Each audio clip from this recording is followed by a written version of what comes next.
Hello, everybody, and welcome to another great episode of the Wealth Preservation Podcast. I am your co-host, Josh Saunders, here with Mark Seither. How's it going, everybody? We're here with Ed Cotney again. Our last episode was with Ed Cotney. A lot of good information. Plug his book again, Tax Secrets Made Simple. And definitely, if this is the first one you're listening to, go back and listen to that one because it was a wealth of information. It was really awesome. We talked about stretch IRA option. I know that kind of went away with the Secure Act. Some strategies to make that last longer. I shouldn't say that the stretch option didn't go away. It just got capped at 10 years. Capped at 10 years. Yeah, capped at 10 years. So there's some great charitable strategies that you can do to lengthen that out where those assets are protected. You get to basically turn on a pension for your kids and make sure that those dollars last a lot longer. So make sure you can go check out that first episode. Ed also goes into another tax strategy in there that will probably save you and your family some money in taxes, or you can write the check, as Ed said. Yeah. You can write the check if you want. That's right. The IRS will thank you. They will. You are free to overpay in taxes. Yes. How you put it. Exactly. Yeah. Well, this episode we want to dive a little bit more into tax strategy. So Josh and I, we've said this for a long time, where we're like, hey, if you can save in taxes, that's going to blow rate of return out of the water, right? Like some people compete. I got a slightly higher rate of return here or there. Yep. But if you can save like 25% in taxes, you're crushing, you're crushing it basically. Yeah. When you can effectively manage your tax exposure, who cares what the ROI is? Thank you. For all those people that worry about rate of return, I don't give a crap. It is all about taxes. Rate of return is important. So again, to clarify, I'm not saying rate of return isn't important. Well, it's better to have some income growth versus zero. Right, yeah. Absolutely. So we're all agreeing on that. But if we can save you money in taxes through tax strategies, that is a way better ROI than just arguing about rate of return. All right, let me give you an example in my book. Yes, let's kick right off on this. Buckle in. All right, I got an investment opportunity for you. You give me $1. Okay. And I will double that dollar every year for the next 21 years. So you give me $1 today, I promise I'll make it $2 next year. I'll promise it'll be $4 the year after that, $8 the year after that. How much money are we going to have in about 20 years? $9. No, I'm kidding. It's a little over $1 million. Okay. Because that curve at the end really takes a step up. Yep. All right, now let's change the scenario. Same investment strategy, but we're on a 40% haircut every single time we earn that dollar. So when $1 became $2, whoops, there's 40%. Now I've only got $1.60 to reinvest. $1.60 becomes $3.20. Whoops, 40% haircut on the growth. Whoops, now I've only got $3. Now how much money do I have in 20 years? Hold on. I want to take a good guess. Yeah. 600,000? $136. Oh, I was what? $136. If I go 25 years, now I got a curve working for me. It helps. But just in the issue of 20 years, $136 compared to $1,050,000, it was all about the tax haircut. Mm-hmm. Thank you. I'm going to steal that example. I'm going to borrow it. I'll send my book. Yeah. Send my book. And I mean, that is one thing that... Send my book. You have a book? I should have read that better. I did read it. And I mean, because we do this with, our clients on the private wealth side too, where it's just like, if we spend more than 10 minutes talking about your investment account, we're wasting our time. We should really be focusing on all the tax stuff, all the estate planning, like everything else is far more impactful to your life. Correct. Than just like, yep, here's your sheet, here's where you're at. I mean, you're within your risk number and we're good. Tolerance, your next topic, please. Yes. Yeah. Thank you. That's the right way to do it. We can argue all day long about better rates of return and which investments we should do. And I bought a better ETF. The advisor down the street got me an extra 1 point extra on the percentage point. Oh, by the way, he didn't explain what the actual fees were. Right. Also, yeah. Point. Yeah. Strategy, I eat that for lunch all day long. So, amen. Anyways, perfect. So let's kick off into that. Man, that was a good tangent. Thanks. We're gonna name this one "Three Guys Ranting." There we go. Last one was two guys in the military. This one's three guys ranting. Awesome. Okay, so let's dive into some of these. Again, we do want to plug Ed's book real officially. Tax Secrets Made Simple. Get a copy on Amazon if you're one of the first couple people. We do have Ed was cool enough to give us a couple of copies. So if you do watch or listen to this, shoot us an email at info@wealthpreservationpodcast.com. We'll shoot you one of our couple of copies. If we're out, go on Amazon and buy one. Yep. Yeah. You can find how much is it on Amazon? $18.61, and the price has to do with an important tax history date. Oh. All right. There we go. A little bit of trivia. I like it. Look that up. I'm going to go Google that later. I'm going to go with the first person that looks that up, I will send them a free book. You gotta send the answer though. Yep. All right. Yep. I like it. Boom. I don't even know what the answer is, so Yeah. I'll look it up too. Oh, you'll be Yeah. surprised. Okay. I like it. Kind of want to pull out my phone right now. Pause. No, okay. Yeah.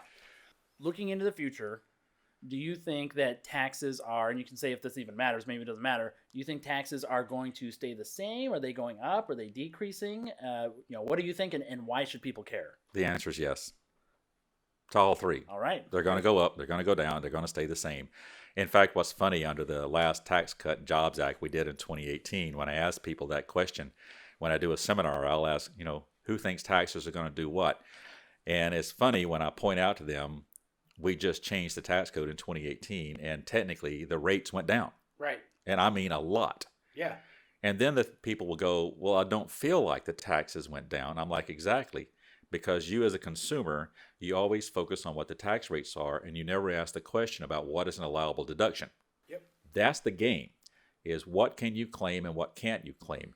When we look at our highest marginal tax rate we ever had in this country, which was in World War II, and it's about 94%, if you had income in excess of about $200,000 in 1943-44 time period, yeah, you were getting hammered with a 94% tax exposure. However, the amount of tax deductions that you could claim back in 1944 were unbelievable Right. compared to what we have today. And so now we have caps on mortgage interest and state and local tax and what your investment properties can and can't do. And so they're whittling down what we can and cannot claim as a deduction, which means we have more taxable income, which Right. is what the IRS is all about. We Yep. want more taxable income. Correct. But taxes went down. Yeah. True. Probably should have done my research prior, but I was watching someone who was talking about the tax. He was a tax historian, which sounds like the most boring. He's the guy you want to invite to your cocktail party. Absolutely. That guy, Well, riveting stories. You want let to me tell invite him at 9:59 if you want everyone gone by 10. Yeah, there you go. But he was talking about that, where he's like, everyone talks about like, hey, look at where tax rates were on the super wealthy and everything. He's like, if you go back and look at the data on how much actual dollars they paid in taxes, there's very little difference regardless of the tax. Exactly. He's like, and that's something no one looks at. They just look at, well, it was 70 then. Why can't we do 70 now? He's like, well, we could do 70 now, but we got to bring all that stuff back, and Right. you're going to end up with about the same dollar. And the irony is the sophisticated or even the unsophisticated investor, they spend tons of times researching things to buy and spend exactly 0 minutes learning how to be tax smart. Which is why we're bringing you this podcast today. Exactly. Well, Yep. So we want a really underused topic. And again, this is not something that I didn't invent it. Mark didn't invent it. I know Ed didn't. It's been around. We're going to talk about Roth conversion strategies. Right. This is super simple. You can Google it. There's literally thousands of blog posts on this. Most advisors don't. We don't know why. Most CPAs, attorneys, most people don't prescribe to it for whatever reason. I don't know why. It's really basic and simple. It does take some planning. You have to do some planning for it. It just doesn't something, and you can't do it at the end. You have to plan now for 15, 20, 30 years down the road. You have to do some planning now. Mm-hmm. Again, not that hard. When you agree, Ed, we're not talking about not rocket science. this isn't the rocket science. Yeah. Yeah. It's not. And the thing that most Americans don't understand about qualified plans, these things initially started out in Congress as salary reduction plans. Right. So if I made $100,000 and I put $10,000 into a qualified plan, I only have to pay taxes on $90,000. And over time, our brains have automatically came to the wrong conclusion that $10,000 wasn't a tax deduction. Right. It's not a tax deduction. It's just a tax deferment. Defer. Yep. And it's in a vehicle that allows the growth to not be taxed, which is a good thing. I mean, it's one of the few tools we have to grow money tax smart, but there are other things that grow tax smart too. So consumers think of qualified plannings, IRAs, 401ks, 403bs, the list goes on, as a way to create retirement plans. And you know what? That's true. And the reason it's true is because you don't have readily accessible hands-on access to the money. Right. In other words, there's a step. Mm-hmm. So if I'm just putting money in the cookie jar at the house, I just know I go get the money out of the cookie jar and go spend it. But if I've got to go to 2 or 3 or 4 people before I can get to the cookie jar, it's too much trouble. I'm going to leave it alone, and it grows compound tax-free. Great. Well, it's just growing tax deferred is what it is, but we mechanically think of it wrong. Am I saying qualified planning is a bad thing? Absolutely not. Yep. I am saying that if you're putting money into a qualified plan, you need to understand how to get the money out tax smart. Correct. If you can't begin that discussion with your advisors about ways to be tax smart with the money while you're breathing, when you turn 59 and a half, when you turn 72 or whatever, you probably need to be shopping for smarter advisors. And I hate to say it that way, but most people have their house and the rest of their money is tied up in some type of 401k, IRA, something like that. Correct. Yeah. I'll use this example because it's the situation that we see, and you've probably seen it 1,000 times. You have a high-income earner that's been a high-income earner. They've done great. They've packed their 401k, IRA, whatever you want to call it, chock full. They've done a really good job. It's worth $4.5 million, $3.5 million. They go to retire. They think they have $4.5 million. They don't, right? They have basically and nobody wants to lower their lifestyle. Let's get that out of the fact. If you've been used to living, you and your wife have been living on a $250,000 gross income for the last 20 years, regardless of inflation, you're not going to all of a sudden retire at age 70 like, I'm ready to live on $100,000 today. I'm going to quit going on vacation. My house payment, that's not right. Not to mention, you met one person yet that does that? Thank you. That doesn't exist. Not to mention, you just freed up like 50 hours of your week. Right. You're not going to be like, well, I used to go to work, but I guess the soap operas are on. Right. Yeah. You're going to keep spending money. I don't have a client that's retired that doesn't spend less money. They might. Now I would granted they were going to spend a little less money, maybe, if we want to argue semantics. But they're not going from 250 to 100. Their standard of living. Their standard of living does not change, right? They still want to go to Bridge Club and to the country club, and they do whatever they want to do. They still do it. They still want to travel. They still want to go to Hawaii and Ireland to play golf. They still want to do all that stuff. So let's just get that out of the way right now. Nobody's going to have a lower standard of living when they retire. And one more mistake that mechanically our brains don't understand. When you get your statement from your traditional IRA, 401k, whatever, it has your name, the account number, your address, who your advisor is, and the statement indicates the amount of money in the plan. Correct. I wish that there would be a law that would say where it has your name on it, it would also say United States Treasury and California Franchise Tax Code. Correct. Because you don't own that money yet. Mm-hmm. Nope. You're in joint ownership with these plans for the benefit of you after you pay the taxes and any penalties if you take the money out early. You can't even pull money out of a plan without. They're gonna hold 10% no matter what. You can't even take money away from a custodian without them keeping a minimum 10%. That's just what they're going to do. I thought it was 20. You can add more if you want to, but they're going to keep a minimum of 10%. I trust that. It's probably 20. It's probably 20. And the reality is, the point that he's making is that money isn't yours. It's going to pass through the tax filter. It's going to pass through the hands of the IRS first. They're going to get their check first. Actually, it's all about reporting and everything, Yeah. and I'm going to tell you to withhold more than that. So you should look at what your marginal tax rate is, kind of guesstimate where you are, and take out a little bit more. Absolutely, totally agree. Because I'm just saying that money cannot come to you unless it passes through the hands of the IRS and the Franchise Tax Board first. It's got to get their check. It's got to be reported to your joint owner. Correct. Yep. So I think we kind of beat that horse, but I hope everybody understands that. So again, our point is though is that if you only have you own your assets that you own, your house, your cars, and all you have is a 401k, you have no tax flexibility whatsoever, or very minimal. Wouldn't you agree with that? You have no control. You have no control. You have one plan. That's the default plan that the IRS and the Franchise Tax Board set up, and they're excited that you're on that plan because you crushed it in your 401k, and they know that about a third of that, 30 to 40% of those dollars are theirs, or some percentage are theirs. They're super excited that you took all that risk and worked all those years because now they're time to pay the piper. Exactly. Yeah. And the reality is this, with these qualified plans, when you look at some of the other countries on the planet where they've had to nationalize, that's an interesting word. People get uncomfortable here. But we have countries on the planet who've had to nationalize people's retirement plans in order to make the government work.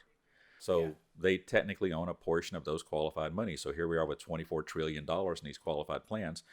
It's safe to say that about 30% of that money belongs to the IRS and some state taxing authorities. Correct.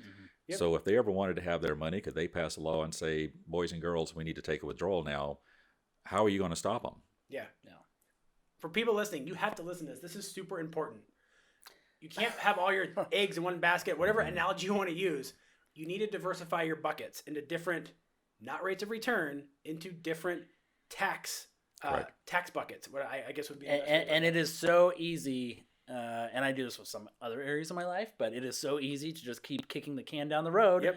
And at some point, you kick the can, and it bounces right back at you, and you look up, and you're like, "This is the end of the road."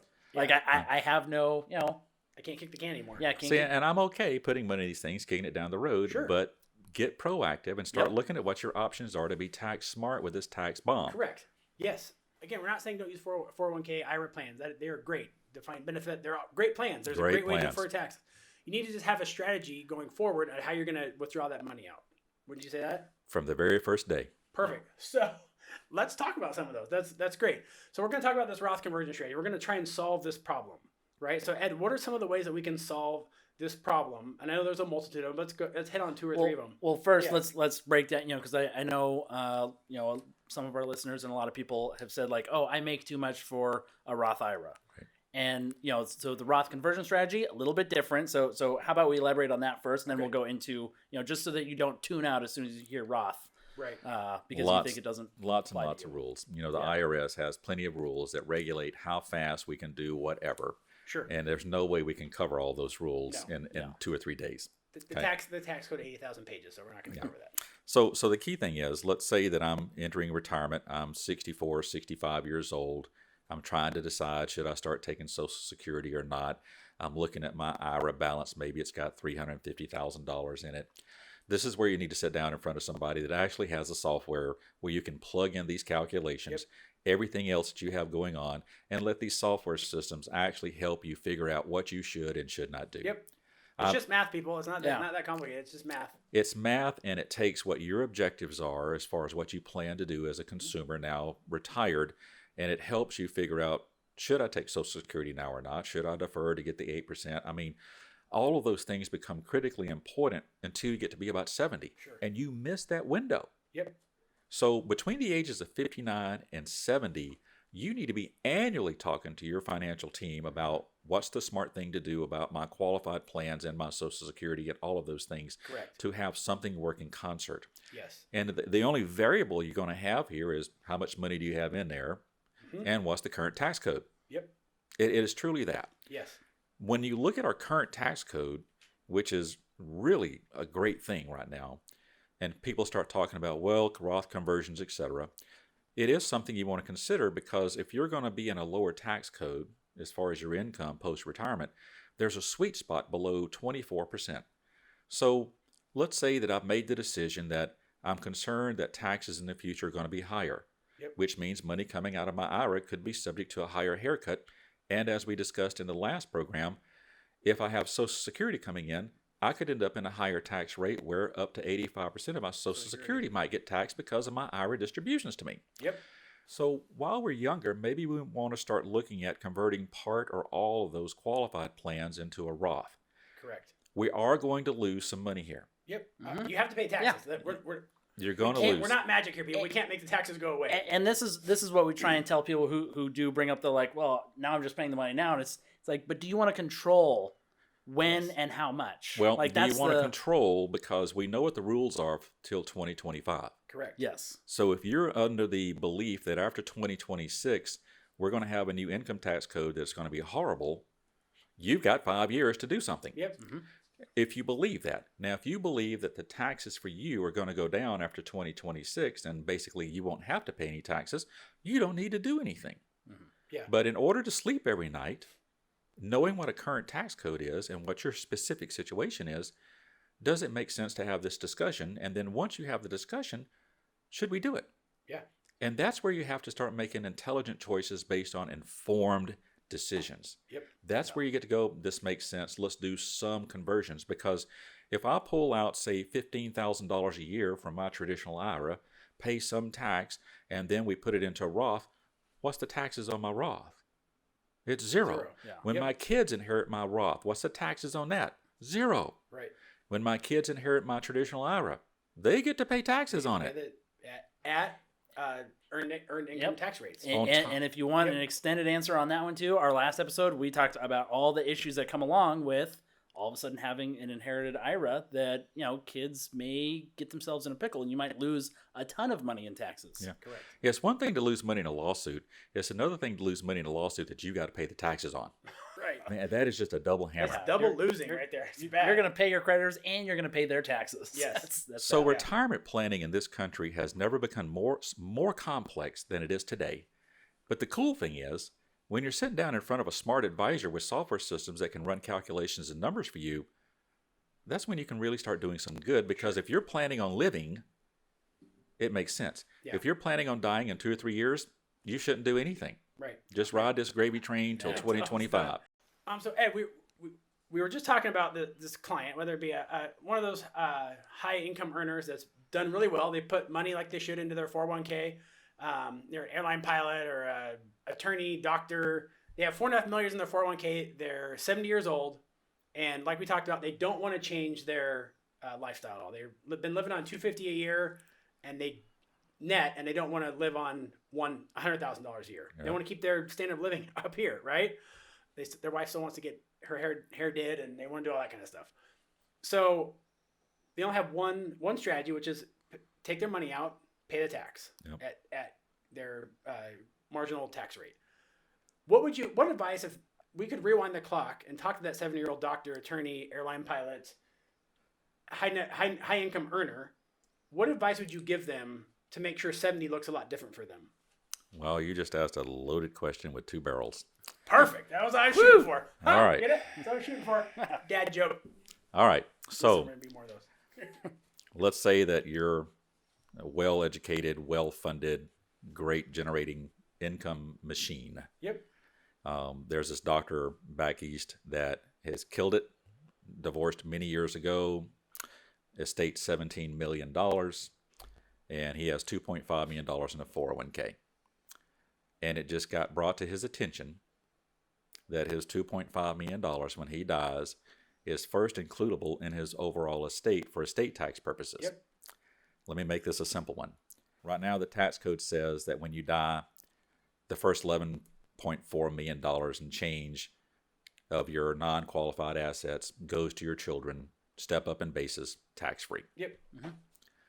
If your estate is larger than the unified lifetime credit, which is about 11 million and change, or 22 million if you're married, but this guy's single, he has 17 million, which means he's about $6 million over that cap, which means 40% of $6 million is now his estate tax death payment.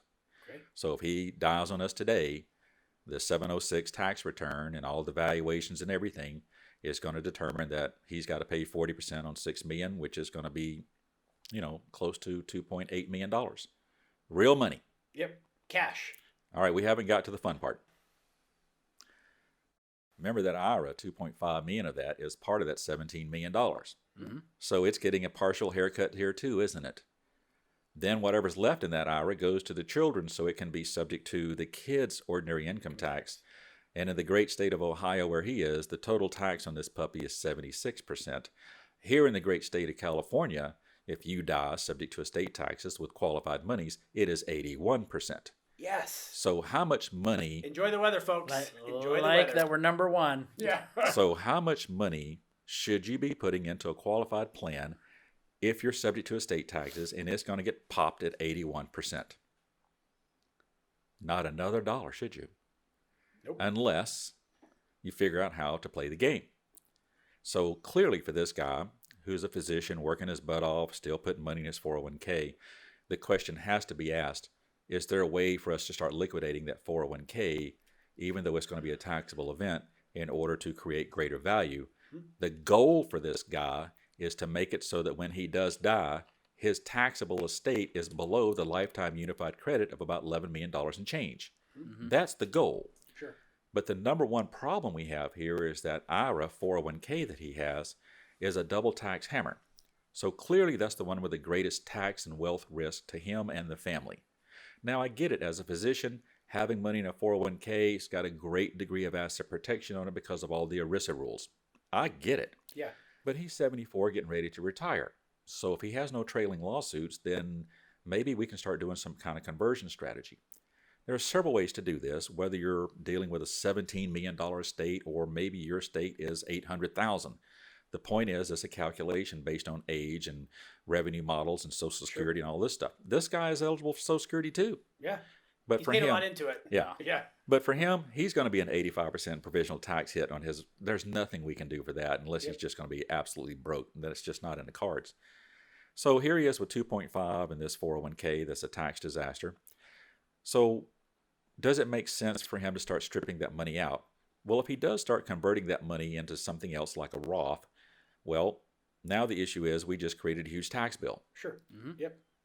A lot of people can't think in 2 or 3 different dimensions. So on one hand, we clearly understand we take $500,000 out of that 401k this year. It's a $500,000 taxable event added on top of my 1040 on the money I actually earned. Yep. So yeah, that's a $250,000 tax bill. Correct.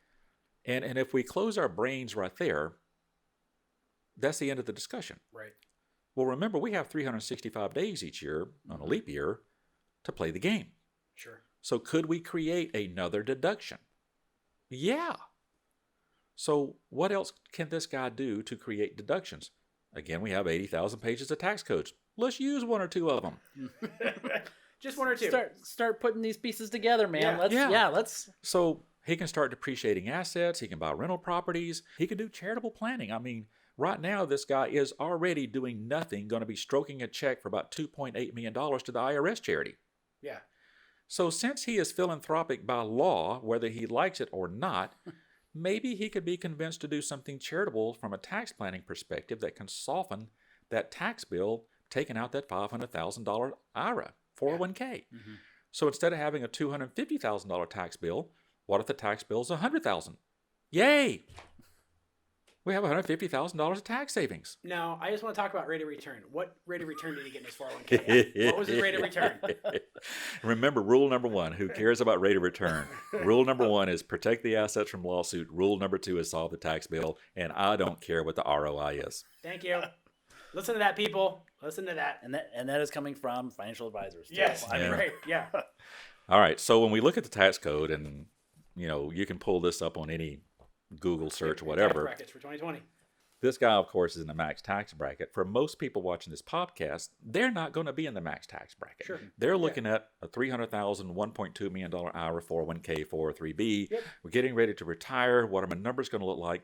Well, when you start playing with the numbers, if you can stay below the 24% total income tax bracket on the Fed side, this is a sweet spot. And I mean, spot. it's a big sweet spot. Yes. So this is where that discussion with your CPA and your financial planner working in concert, crunching numbers, yeah, you got to pay these guys a couple of bucks, but how much money are we saving here? Are you kidding me? It is astronomical. It is a So lot. if you're just taking money out, just doing a Roth, there may be an efficiency.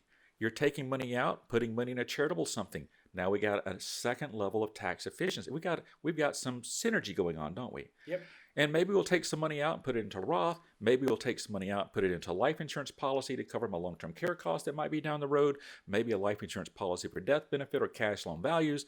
In other words, start thinking multidimensionally, and the Yes. next thing you know, your tax disaster is less of a tax disaster because you capitalized in a friendly tax environment between now and 2026 when the code changes to play this game well. Yep. You can Amen. always wait to 2026 and just wait to see what Congress is going to give us. I don't know of a single advisor in the nation who thinks the next tax code is going to be friendlier than what we have right now. It's pretty good, people. Yeah. Take advantage of it while you can. Which Yeah. not to say that there won't be other opportunities, but Right. why just kind of put your future in like, that's future Mark's problem, right? Yeah. Like, do what you can do now. Solve it now. Yeah, solve it now. Yeah. So, Put more money in your pocket starting now. yeah. Play the tax game. So Ed, let's go back to kind of my question that doctor, airline pilot, attorney, $4 million in their 401k. They've killed it. Mm-hmm.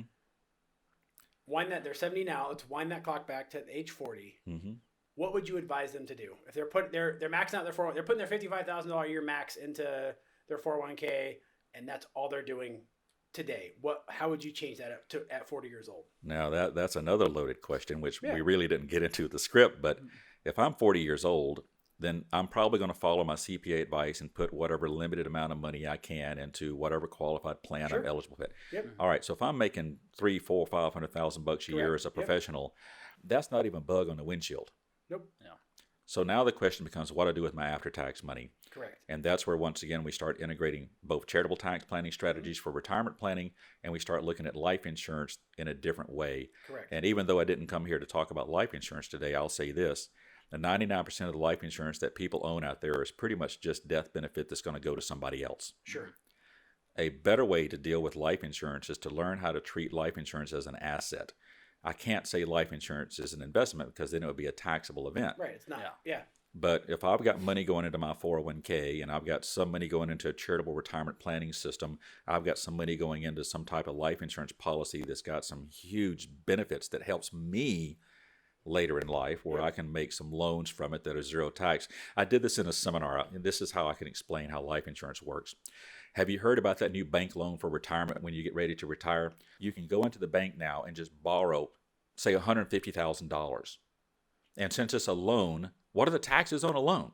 Well, they're zero. Yeah. Right. All right, so the bank has this new retirement loan system. You go in and borrow the money. Now they need something for collateral. They need some type of loan structure with an acceptable interest rate like 4% that you're going to pay back maybe monthly, quarterly. Maybe we'll just pay it back when we're dead in a balloon payment. Yeah.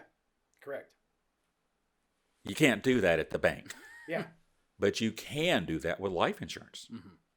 Life insurance, waste of topic. Most people just don't understand. Sarcasm. So when you look at poor people like Warren Buffett, Yep. why does that guy have $600 million of paid up life insurance? Is it because he's dumb? He's terrible with money. Terrible with money. That's Terrible my- with money. When you look at other people like Mark Zuckerberg, 2 years ago he spent $975 million on a single premium life insurance policy that took 27 insurance companies to underwrite that thing. Why in the world is this gazillionaire buying $1 billion life insurance policy? Because he's an idiot, would be my guess. Must be an idiot. Must be. So the same tax code that helps gazillionaires be tax smart is the same tax code that works for the rest of us that aren't gazillionaires yet. Sure. Yeah. The point is, watch what wealthy people do with the tax code and then find advisors that can help you do the same thing. Yeah. Correct. I totally, 100% Yep. agreement. I don't know. So, and let's wind back. So we're looking at that 40-year-old, and kind of what we always talk about is what scenario would you want to rather take to a CPA? You have your doctor, he's never retired, 70 years old, $4.5 million is 401k, and that's what he gives a CPA. That's it. Yeah. Or do you want to have the retiree at 70 years old who has that $4.5 million in his, or say $3 million in his regular 401k, $1 million in his Roth. Yep. He owns, he owns $1 million worth of real estate, and he has about $600,000 in life insurance. Or you can add some other assets on there. There's other assets. The assets are irrelevant. That CPA, that tax planner, Ed Cotney, you gave him buckets to play with. And I don't say play in the fun way. I say, well, I guess it is if you want to pay less taxes. Yeah. You gave them buckets to manipulate, to now control and find those sweet spots in the tax code so that you pay less taxes. People, that's what we're talking about. Yep. You can pay less taxes. If you want to go, if you're a real estate guy, go buy real estate. I'm not arguing what you should buy. What we're talking about is how to pay less taxes and give your CPA options in the tax code. Would that kind of summarize it? I'll go one step further than that. Please do, yeah. When you look at Mr. Buffett, and he's public record about a lot of things that he does, Mr. Buffett was fortunate enough to exercise strategies as the tax code then allowed that were grandfathered. Sure. We can't do so many things that Mr. Buffett and so many other people have done before because the tax code at the time allowed them to do something. Ladies and gentlemen, the tax code is going to change again in 2026. You've got to ask yourself, what are the strategies that are available to you today that you can use to do something smart like Mr. Buffett did that you won't be able to do in 2026 and beyond? Yep. I mean, we've had multiple CPAs on our podcast. I would love to have them sitting here and answer that exactly because they would say the exact same thing. These aren't product sales. We're selling strategy and talking about strategy of a known problem that's coming. The taxes are coming for you at some point. They're not going away. Look, taxes are on sale right now. Yeah, absolutely. So I've got $100 bills on sale for $25. How many would you like? Right. That is a great way to put it. Love it. Yeah. That's good stuff. And you've got to start thinking about your money that way and your assets because the IRS is definitely thinking about it a different way and it's not to benefit you. Correct. So when we get to a more onerous tax code, more doors are going to be closed. You're not going to be able to do as many convenient things that benefit you. So there are some beautiful things you can do with, we call these IRA conversion strategies. And I wish I could say it's just one or two things. There are a ton of things you can do. Right, yeah. The question is which one works for you and what's the timing of it and how much should you do per year? It is a calculation. It is complex. It is a few moving parts you got to do here, but no one else is going to do this. Mm-hmm. You can just sit there and ride that 401k right into oblivion if you want to and let the tax guy have his way. Yep. And your children are going to sit there scratching their head going, why did mom and dad give so much of their IRA to the IRS? Yep. So when we look at kids and we look at families and we look at estates, I see mistake after mistake after mistake. When I look at the overall plan, I look at the estate plan, I look at the financial plan, things that I see mistakes all the time. In the revocable living trust, I'll typically see language that says when we die, everything goes to our kids with 10% going to the church. And then the IRA will say everything goes to our kids. And so now that we have that type of scenario, the smart money would have been to have all the money from the estate go to the kids tax-free and all the qualified money honor any charitable gifts we have. I mean, I see that mistake all the time. Sure. Other things that I see that kids don't understand why mom and dad did it that way is because nobody ever asked the right questions from mom and dad. Mm-hmm. Yep. The challenge we also have with mom and dad, there's a point where whatever's done, they're going to stick with no matter what. Yep. So when we have the first death of mom and dad, changing anything at that point, doing a Roth conversion is pretty much going to be impossible to do. Yep. It's just because at this point, the survivor is going to be nervous to do anything, is usually typically in their late 70s, early 80s. The kids are freaking out that something is changing. So doing sophisticated tax planning conversion strategies after the first death, I just don't see that happen very often, even though it may make tax sense. Mm-hmm. Sure. It's just after the first death, people start getting really nervous and conservative. The sweet spot, I think, is technically 55. There's some exceptions here to do some effective tax planning with qualified monies, but clearly 59 and a half is where we have to start asking questions about what can we do. Yep. So charitable tax planning is a piece of the puzzle. Just straight conversion Roth is a piece of the puzzle. Maybe some type of life insurance. And the reason I think life insurance is a big play here is because out of your entire estate, it's the only thing guaranteed to work. True. Yeah. So my IRA is not guaranteed to work. My 401k, none of that's guaranteed to work. It's going to be subject to the market, subject to taxes, etc. And we say that today because we are recording on, what is today, March 12th? Yeah. Something. Yeah. It's March 12th. I think it's the March largest one-day drop in the Dow ever. We're down. Mm-hmm. It was limit down in the Dow today, 9.999%. Yeah. So they actually closed the market for a little while. But what about life insurance? What happened there? Yeah, nothing. Yeah. Again, not a life insurance sale. We're just telling you what rich people do and how they do it. So there we go. Yeah. Exactly. Learn how to treat life insurance as an asset class. Sure. Mm-hmm. And when you start thinking about life insurance, I did this with a gentleman last night in the Bay Area. When you start looking at life insurance and real estate the same way, you learn how to treat life insurance properly. Sure. But I will say this, most life insurance salesmen don't understand how to structure life insurance so that it can act like real estate. Sure. That's the difference. Yeah. Yeah. Again, this isn't saying that you should put all of your money in any one thing. You want to give your CPA or a planner like Ed the buckets to play with. You want to give them the options. So start doing that now. Or even better, I'd talk to Ed early and get that planning going when you're 35, 40, 45, not when you're 70. You can solve a lot more problems for future you. Yeah, start paying less tax today. Yeah, absolutely. Yeah. And then work with a good CPA and pay less tax today, so it's a double win or multiple win. Yeah. And then let's say people rightfully take Ed's advice. They're like, okay, I've got my multiple buckets. So we've got the tax buckets right there, or not the buckets, but the brackets. Yeah. What is typically your what do you aim for converting, right? Because obviously if we convert too much and pay, at some point we end up paying too much if we convert too much. So what's kind of your sweet spot of hey, if we can get your income down here, then we can at least convert X amount for so many years and so on and so forth. The issue here is timing, age, how many years do I have to work with, how big is the bucket that we have to solve. But in a nutshell, the target is always to get below 24% on the Fed side. Yep. I mean, if you can get in that 22, 24% when you're doing planning. So let's say that I'm moving $1 million out of qualified plan. On initial blush, that's $500,000 tax bill. Yeah. Okay. On initial blush, that's just one piece of a tax return. So what else can I do to create tax deductions? Mm-hmm. You've got to always be thinking 2 and 3 dimensions on this thing. So there really isn't a cap in respect to what am I trying to solve. Mm-hmm. The issue is, what does the client want to have solved based on what they believe their current risk exposure and their children's tax risk exposure is going to be on these qualified plans. Yeah. And that's where we have to find that sweet spot. And I'm not trying to dance around your question here, Mark, but it's one of those things where multiple calculations can get there. What I try to tell folks is die with zero money in a qualified plan. Yeah. I don't care what your net worth is. because anything in that qualified plan is going to be a taxable event to your children. Correct. And because of the Clark v. Ramaker Supreme Court decision in 2014, those inherited dollars from qualified plans go to the children that can be lost in a lawsuit, and they have to pay that money on that lawsuit. Yep. Okay, and you're going to put Clark v. Ramaker on your website, you said earlier. That's good Supreme Court case right Oh, there. it's an So unbelievable remember that. Supreme Court case. The door is open. Yeah. So, if By the way, just to remember, Ed is a good dancer too. Just for oh the record. man, I can do it. He can dance around issues, or he can just dance. So when we're trying to do effective tax planning, we get back to what's the nature and character of the asset, Yep. what's the client's goals and objectives, and what's the current tax code going to let us do, and what else can we do. So for example, let's say that I've got a client with this $4 million IRA we're trying to convert, or $4 million 401k, and they're not a business owner, but they're sitting on 4 rental properties. Yep. Well, at some point, if they're thinking about retirement, the question is going to come up, at what point are you going to be tired of tenants and toilets? Sure.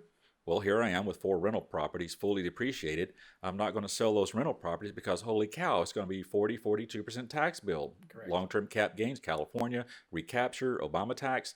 So we can lose 42% on the net gain value of this Sure. thing right there. So I'm not going to sell. Okay, well, why don't we take part or all of one of those rental properties and put them into a charitable income tax planning strategy with a switch that I can turn on down the road when I'm ready for additional income. That creates a whopper charitable income tax deduction that I can drop on line 14, Schedule A of my There we tax go. return. There it Favorite is. line. I love it. There we go. And now I got this $1 million of ordinary income hitting me from my IRA. Well, we just created an efficiency play here, didn't we? Yep. Just by rearranging the taxable assets. So just look at tax planning from a perspective of it's globally, and quit trying to go, it's just an IRA, we're converting to a Roth. Right. If somebody's just doing an IRA to a Roth, we must be talking about $3,000, $5,000. Yeah. That's fine. But if you're talking about hundreds of thousands of dollars and we're just doing an IRA to a Roth, you should get a second opinion. Yep. Mm-hmm. Yeah. Perfect. Absolutely.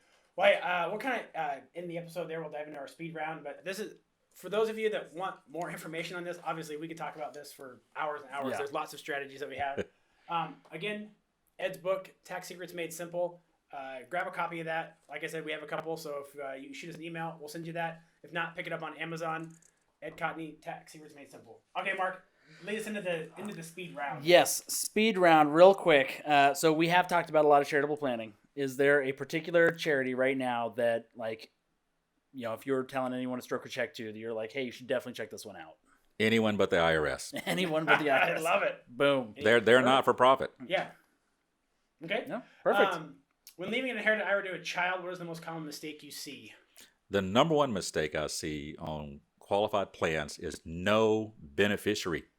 Yeah, that does absolutely. Yes. It is amazing how many of your qualified plans are at the courthouse that have to get a court order to name the qualified person to be the beneficiary of these IRAs and 401ks. We stress, so for the 401ks Yep. we're involved with, we stress that heavily because, I mean, it was an unfortunate situation, but we did have a company go through that where someone passed away and it was a nightmare. And the next one's life insurance. Yeah. Nobody listed on a life insurance policy to receive it. Make sure it's the right person too, not an ex-spouse. I've seen that before. No, and she gets the money too. That's a terrible Yeah. thing. Oh, Yeah, I've seen that many I'm not times. saying that she gets the money, but it's not who you wanted the money to go to. Mhm. Yeah. So, Okay, so if someone is, brand new to wealth strategy, tax, and needs a starting point for education, what's the first book besides there we go. besides mine. Tax Secrets? So I should say, what's the second book that you'd be recommending for someone to just get educated? Learning how to control debt. And there are several authors on those, everything from Dave Ramsey to Crown Financial Ministries to et cetera. Most people in this country don't know how to use debt properly. Yep. And so there are a lot of great books out there. I really can't point to just one. Sure. But I would say that learning taxes and understanding how to do debt well, Sure. there's ways to use debt to make money. Yeah, absolutely. Absolutely. Okay. Again, it's really hard for us to help make you money if you spend more than you make. It's really that makes this whole conversation moot. There's no reason to have it. Okay, last one. This one's super important. Super important. If you can only have one drink for the rest of your life, excluding water, because that's just necessary for life, what would it be? Well, I was fortunate enough to speak at Arnold Palmer's restaurant last November Okay. down in Oh. La Quinta. And I was able to have, of course, an Arnold Palmer drink legitimate, there. real Arnold Palmer. Yeah, Yes. so that really ranks high in respect to, okay, Okay. that's a really cool drink to be at his place and Yeah. and to do that. But other than that, Crystal Light Strawberry. Oh, there we go. There we go. I was going to go with red wine. That's what I was going to be my guess for Well, funny you say that. One of my clients gave me a bottle of Sangiovese a few months ago, and I actually poured it at a dinner meeting the other night with some family members, and somebody said, well, that's a chick wine. I'm like, what? Man, I love Sangiovese. It's one of the first grapes of the year, Yeah. but they're like, oh, no, it's a chick wine. I mean that with no disrespect. It's what they said. And I'm like, I've never thought of that like that, and I don't think it is. I mean, if I'm not wrong, again, we're nerding out totally off topic here. Sangiovese is just Chianti, Yes. but you can't call it Chianti because it's not grown in the Chianti region of Italy. It's grown here, or usually grown somewhere else, usually outside of. It's the same grape. And this is where it becomes apparent that I'm a beer person. Yeah. Like, yeah, I've heard some of these words before. Oh, sure. Well, awesome. Ed, thank you so much for being here. As always, how can people get a hold of you to figure out some of these awesome tax strategies and just learn something? Website, olympustax.com, my book at Amazon. Those are the easiest ways to get in touch with me. And I try to answer the emails as quickly as I get them, but I do get a lot of emails, particularly this time of year. Well, is there something coming up at some point? I don't know. March Madness. March Madness. Oh, yeah. Well, actually, not anymore. Not anymore. Right now, yeah. Yeah. Ed at olympustax.com, right? That's how they can. That's your email Yep. address. We'll have that on the website for everybody to go and grab. And that newsletter on the And Ira newsletter. Secret. We will Yeah, have that available. Hopefully, multiple episodes or newsletters. will And be up don't there. worry, when you take it to your attorney and accountant, they're all going to scratch their heads going, what is this? In fact, I even had a CPA tell me last month that it had to be a scam. And I'm like, oh my gosh. Because when you get stuck in that rut as a CPA and attorney, Right. this is all you know. Anything Yeah. that shows up, even though it's only been ratified by law since 1969, it's amazing what you don't know. And for I thought we were about ready to get the answer to the, was it 1861? 1861. I was like, wait, there's a date coming on. Oh, dang it. And if you don't know a great CPA, we know some great ones here in town Mm-hmm. or across the country that won't say things are a total tax scam because they actually know the tax code. So Yeah, thank they're you. not tax preparers; they're tax planners. That's a big difference. Big difference. Big difference. Yeah. Well, awesome, Ed. Thank you again for so much for being here. Thanks, I hope Josh. everybody learned something today. Mark, any closing thoughts? Really just if you are the type of person who likes to tell the IRS when you will pay your tax and how much, it is very important to start your planning now, because at some point that table is turned and they tell you when you pull your money out and how much tax you pay. So very, very beneficial to do your planning now and tell the IRS what you're going to do. Absolutely. Well, again, everybody, thanks for listening to the Wealth Preservation Podcast. You can check us out on Apple Podcasts, on Spotify, or check out these videos are on YouTube. Check out our YouTube channel at Wealth Preservation Podcast. Just Google it. We'll show up. Again, remember, nothing said here should be taken as tax, legal, or financial advice. Please consult a great professional like Ed, an attorney, a CPA, a financial advisor if you have one, before you make any decisions. Hit those up. Again, please get good advice before you make any decisions. Thanks for listening and have a wonderful afternoon. Thanks, everybody.